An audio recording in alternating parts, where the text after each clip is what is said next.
जी हाँ, तो आपकी सबसे आश्चर्यजनक खबर रही कि नीतीश का इनकार और संयोजक पर संशय बरकरार। आप देख रहे हैं प्राइम टाइम एक्सक्लूसिव, मैं हूं आपके साथ आशा झा। 2024 में सत्ता के फाइनल का काउंटडाउन शुरू हो चुका है। बीजेपी में कैंडिडेट सिलेक्शन जोर पकड़ चुका है। दिग्गज जमीनी तैयारियों के कील कांटे दुरुस्त करने में जुटे हैं और दूसरी तरफ है इंडिया अलायंस।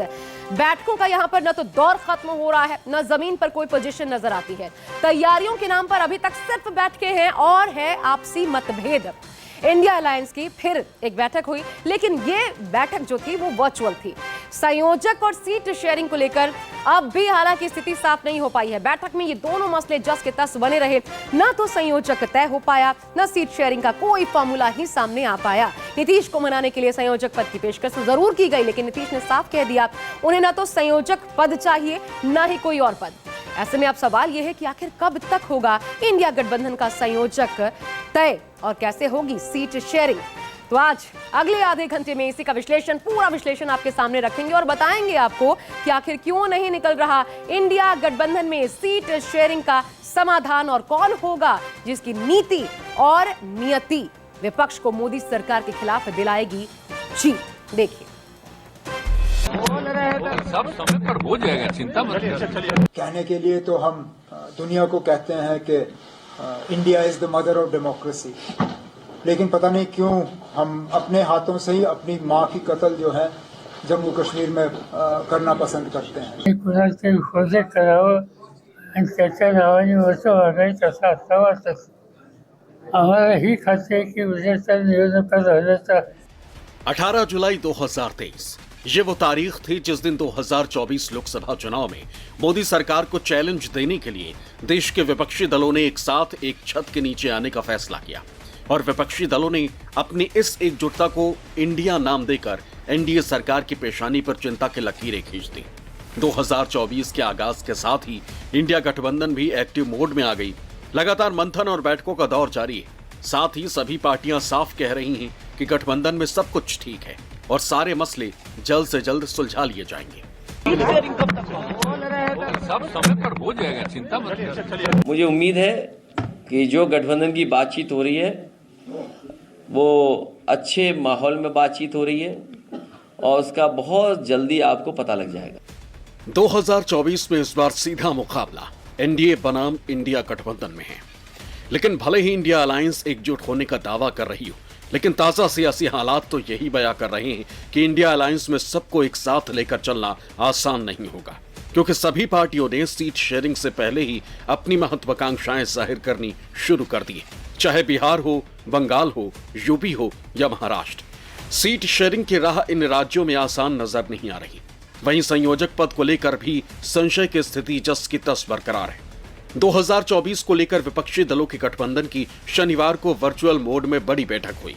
वर्चुअल बैठक में सोनिया गांधी, राहुल गांधी समेत 12 दलों के नेता शामिल हुए, जिसकी अध्यक्षता कांग्रेस अध्यक्ष मल्लिकार्जुन खड़गे कर रहे थे। बैठक में कांग्रेस, जेडीयू, आरजेडी, आप, समाजवादी पार्टी, एनसीपी, शरद गुट, DMK, NC, PDP, CPM, CPI, RLD शामिल हुई।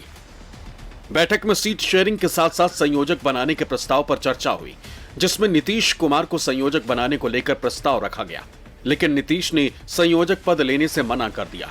नीतीश कुमार ने कहा कि हमें पद की लालसा नहीं है, हम तो यही चाहते हैं कि गठबंधन लगातार आगे बढ़ता रहे और संयोजक की कुर्सी कोई कांग्रेस का ही नेता संभाले।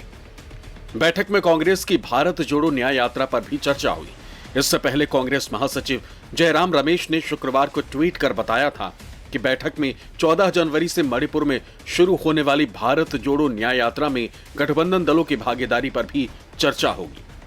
उधर बैठक के बाद एनसीपी चीफ शरद पवार ने कहा कि बैठक में सीट शेयरिंग से लेकर संयोजक को लेकर चर्चा हुई, जिसमें नीतीश कुमार ने संयोजक बनने से इनकार कर दिया।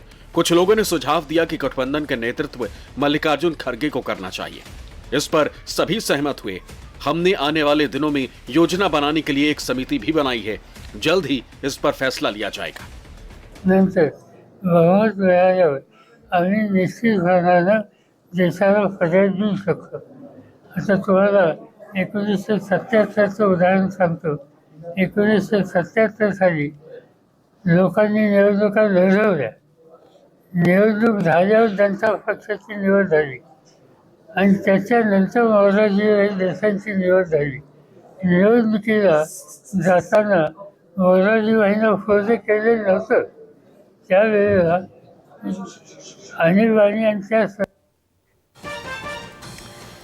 जी हाँ, तो एक बड़ी खबर इस बीच जो सामने आ रही है वो भी आपको बता दें। नीतीश कुमार को समझना दरअसल मुश्किल होता जा रहा है। पहले नीतीश कुमार ने कहा कांग्रेस से ही संयोजक होना चाहिए, अब नीतीश कुमार कह रहे हैं लालू यादव सबसे वरिष्ठ हैं, उनके नाम पर भी विचार होना चाहिए। संयोजक लेकर वो सबसे वरिष्ठ है, ऐसे में उनको संयोजक होना चाहिए। बहरहाल नीतीश चाहते क्या है ये समझना मुश्किल है, लेकिन आज जो इंडिया गठबंधन की वर्चुअल बैठक हुई है उसमें सबसे हैरानी की खबर जरूर यही सामने आई कि नीतीश कुमार खुद संयोजक पद लेने से इनकार कर रहे हैं। तो आखिर इस बैठक में क्या क्या हुआ आज आइए आपको पूरा हम तफसील से दिखाते हैं। ये इस तरीके से वर्चुअल बैठक चल रही थी, सभी अपनी अपनी बातें रख रहे थे और सबसे पहले तो आपको बता दें, देखिए क्या हुआ। एमके स्टालिन जो है वो उन्होंने संयोजक के लिए नीतीश के नाम का प्रस्ताव रखा। सबसे पहले तमिलनाडु के सीएम है एमके स्टालिन, उन्होंने कहा कि नीतीश कुमार को संयोजक होना चाहिए। उन्होंने नीतीश कुमार के नाम का प्रस्ताव रखा, कहा नीतीश को संयोजक बनाया जाना चाहिए क्योंकि सबको एक मंच पर लाने का काम भी नीतीश कुमार ने किया है और सूत्रधार होने के नाते उन्हें यह पद दिया जाना चाहिए। अगली चीज किसने क्या कही, देखिए सोनिया गांधी जो है उन्होंने कहा नीतीश कुमार के संयोजक बनने से वो सहमत है। जाहिर है आपको याद भी होगा नीतीश कुमार का नाम संयोजक के लिए जब सामने आया था तो कांग्रेस ही वो पार्टी थी सबसे पहले जिसने चर्चा में नीतीश कुमार का नाम लाया था। जब नाराजगी नीतीश की सामने आई थी तब तो सोनिया भी आज सहमत दिखी।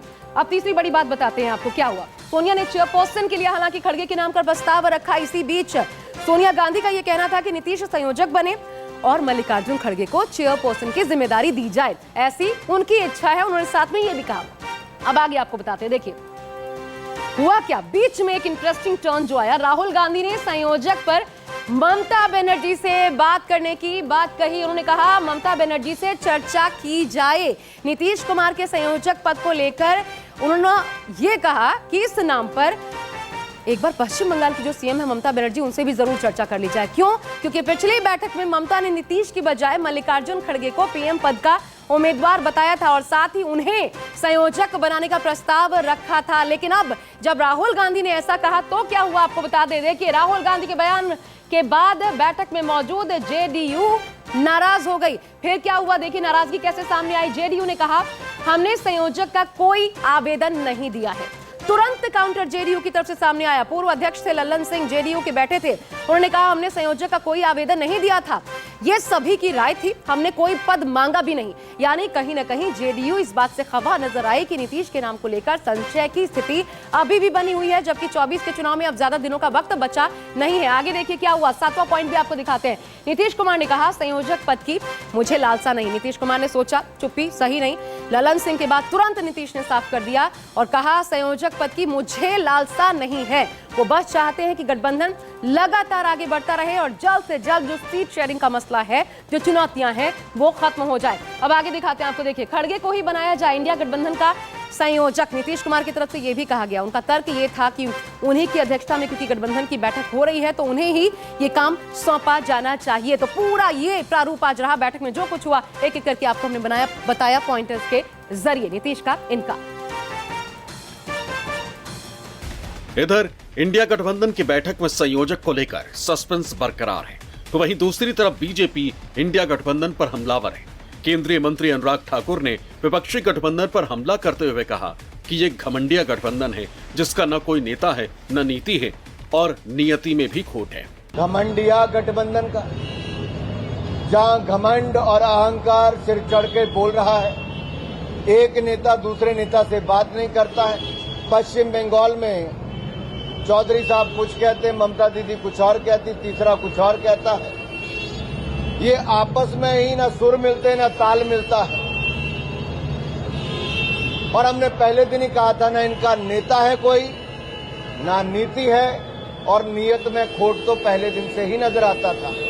इसमें कोई दो राय नहीं कि विपक्ष मोदी की नीतियों और फैसलों से परेशान है। मोदी सरकार को हटाने के लिए हर दल पूरी शिद्दत से कोशिश में जुटा है, लेकिन इस बात से भी कोई इनकार नहीं कर सकता कि खुद को सर्वे सर्वा समझने वाली हर पार्टी किसी भी तरह से झुकने या कुछ भी छोड़ने को तैयार नहीं और हर पार्टी की अपनी महत्वाकांक्षा भी इस गठबंधन पर भारी पड़ सकती है। भले ही विपक्षी गठबंधन सारी परेशानियों को सुलझाने का दावा करता है, लेकिन सीट शेयरिंग को लेकर अब तक सहमति न बनना भी इस गठबंधन की खासी परेशानी रही। उधर 14 जनवरी से मणिपुर में कांग्रेस भारत जोड़ो न्याय यात्रा शुरू करने जा रही है। सहयोगी दलों से समर्थन मांग रही है, लेकिन सहयोगी दलों का साफ कहना है कि वो बिना सीट शेयरिंग के उनके साथ खड़े नहीं हो सकते। यात्रा हो अच्छी बात है, लेकिन सभी दल ये चाहते हैं यात्रा से पहले टिकट बंटवारा हो, सीट बंटवारा हो, और जब सीट बंटवारा हो जाएगा तो यात्रा में भी बहुत से लोग अपने आप सहयोग करने निकल पड़ेंगे। बात तो शुरू हो रही है, लेकिन आगे की राह आसान नहीं है। इंडिया ब्लॉक की 4 बैठकें हो चुकी हैं, लेकिन कई सवाल ऐसे हैं जिनका अब तक कोई जवाब नहीं मिला है। बार बार ऐसे बयान सामने आ रहे हैं जो बता रहे हैं कि खींचतान चल रही है। हर रोज मामला पेचीदा होता दिख रहा है। जी हाँ, तो दावे और हकीकत के बीच बड़ा अंतर नजर आता है, क्योंकि सीट शेयरिंग का पेच जो है वो सुलझ नहीं रहा। ऐसे में कहां कहां दिक्कतें आ रही है ये जानना और समझना भी जरूरी हो जाता है, क्योंकि ये लड़ाई 2024 की है, सत्ता की लड़ाई है, दिल्ली पता की लड़ाई है। देखिए दिक्कतें कहां आ रही है आपको बताते हैं हम। देखिए सभी पार्टियों की अपनी अपनी जो महत्वाकांक्षाएं हैं, सबसे प्रबल और सबसे बड़ी जिम्मेदार यही है, क्योंकि सभी क्षेत्रीय पार्टियां अपने अपने क्षेत्र में ज्यादा से ज्यादा सीटों पर लड़ना चाहती है, जाहिर सी बात है। और इससे सीट शेयरिंग को लेकर मामला बन नहीं पा रहा, चाहे फिर बंगाल हो, महाराष्ट्र हो, यूपी हो या फिर बिहार ही क्यों ना हो, सीट शेयरिंग के लिए बीच का रास्ता निकल नहीं पा रहा, और इससे ही सबसे बड़ी दिक्कत माना जा रहा है। देखिए दूसरा पॉइंट, कांग्रेस से ममता की नाराजगी। ये भी बताया जा रहा है कि पश्चिम बंगाल की सीएम ममता बनर्जी कांग्रेस के रुख से नाराज चल रही हैं, क्योंकि बंगाल में वो वाम दल के साथ गठबंधन को बिल्कुल तैयार नहीं है और कांग्रेस बंगाल में वाम दल को साथ लेकर चलना चाहती है। तो वहीं ममता कांग्रेस को भी 2 से ज्यादा सीटें देने को राजी नहीं है, और ऐसे में पश्चिम बंगाल में ममता के रुख की वजह से सीट शेयरिंग का रास्ता यहां भी साफ होता नजर नहीं आता। तीसरा पॉइंट देखिए, यूपी में कोऑर्डिनेशन की कमी। अखिलेश यादव को जब जब सुनिए लगता है कि ये जो यूपी की राह है वो बहुत मुश्किल होने वाली है, बहुत मुश्किल है डगर यूपी की। क्यों? क्योंकि सीट शेयरिंग को लेकर कोऑर्डिनेशन की कमी भी यहां साफ नजर आती है। कांग्रेस एक तरफ 20 से 21 सीटों की मांग कर रही है, वहीं अखिलेश कांग्रेस तो 9 से 10 सीटों से ज्यादा देने की बात करते नहीं, राजी नजर नहीं आते, क्योंकि यूपी में आरएलडी भी गठबंधन का हिस्सा है और वो 7 से 10 सीटों की मांग कर रही है। ऐसे में सीटों को लेकर सामंजस्य बिठाना इंडिया गठबंधन के लिए बहुत बड़ी चुनौती और टेढ़ी खीर साबित हो रहा है। ना सिर्फ यहाँ बल्कि आगे देखिए कहां, महाराष्ट्र की बात कर ली जाए, महाविकास आघाड़ी में भी यहां तनातनी देखने को मिल रही है। महाराष्ट्र में सीट शेयरिंग को लेकर चुनौती है, लगातार हम आपको दिखा भी रहे हैं। कुछ दिनों पहले आपको याद होगा दिल्ली में महाविकास आघाड़ी की बैठक भी हुई थी, लेकिन कोई फैसला इसमें सामने नहीं आ पाया, क्योंकि शिवसेना उद्धव गुट जो है वो 23 सीटों की मांग कर रही है। महाराष्ट्र कांग्रेस के नेता भी 20 सीटों पर लड़ने की बात कर रहे हैं।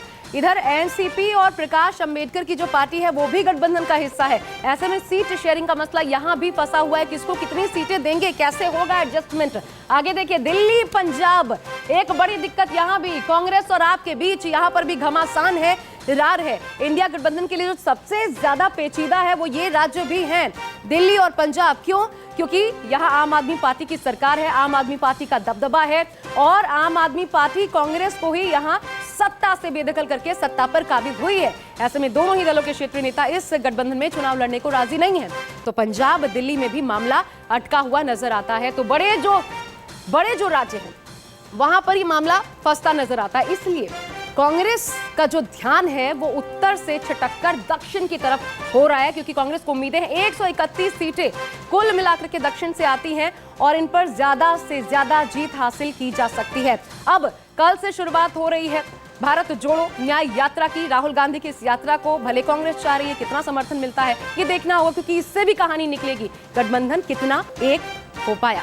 फिलहाल के लिए प्राइम टाइम एक्सक्लूसिव में बस इतना ही। एक छोटा सा ब्रेक ले रहे हैं, खबरों का सिलसिला लगातार रहेगा जारी, देखते रहिए।